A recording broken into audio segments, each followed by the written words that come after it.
آ جائے گا، ایک ہی بات ہے، جب اتنی زمین اوپر آ جائے گی زمین میں دھس جائے گا۔ یہ چیزیں اگر ساتھ ہوئیں تو نیک اعمال کمائے ہوئے بھی کوئی کام نہیں دیں گے۔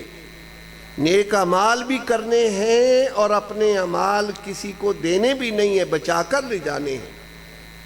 یہ دونوں کام کرنے کے ضروری ہیں۔ امام بخاری نے اس کا یہاں پر ذکر کر دیا آخری حدیث میں، اچھی نیت سے کرو اور اعمال کا وزن بھی تمہارے ترازو میں رہے۔ یہ نہیں کہ کرو تم اور ترازو کسی اور کا لگا ہوا ہو، تمہارے اعمال اس کے ترازو میں چلے جائیں۔ یہ نہیں ہونا چاہیے قیامت کے دن۔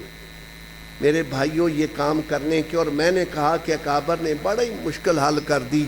صبح کو جب اٹھو تو اٹھتے وقت یہ نیت کر لو، اللہ آج میں جتنے اچھے کام کروں گا، جو بھی اچھا کام کروں تیری رضا کے لیے کر رہا ہوں۔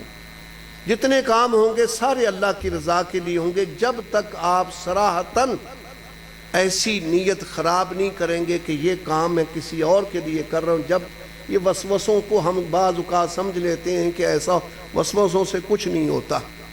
وسوسے تو شیطان پریشان کرنے کے لیے ایمان والوں کو کرتا ہی ڈالتا ہے، اس سے نہیں گھبرانا چاہیے۔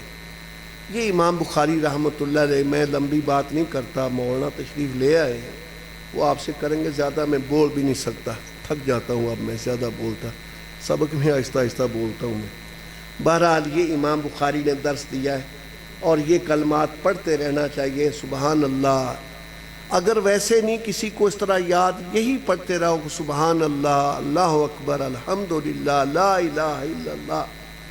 یہ تو سارے ان پڑھ قسم کی جو بندے ہوتے ہیں وہ بھی پڑھ سکتے ہیں۔ سبحان اللہ سب کو یاد ہے، اللہ اکبر سب کو آتا ہے، الحمدللہ سب کو آتا ہے، اور لا الہ الا اللہ سب کو آتا ہے۔ یہ کلمات ہی کم از کم پڑھتے رہیں آپ انشاءاللہ۔ دوسری طرف اچھی نیت صبح کو کر لو اور کسی کو دن میں ستاؤ نہیں، کسی کا حق نہیں کھاؤ۔ انشاءاللہ قیامت کے دن بڑے سرخرو ہو کر نبی پاک علیہ السلام کے سامنے ہم جائیں گے۔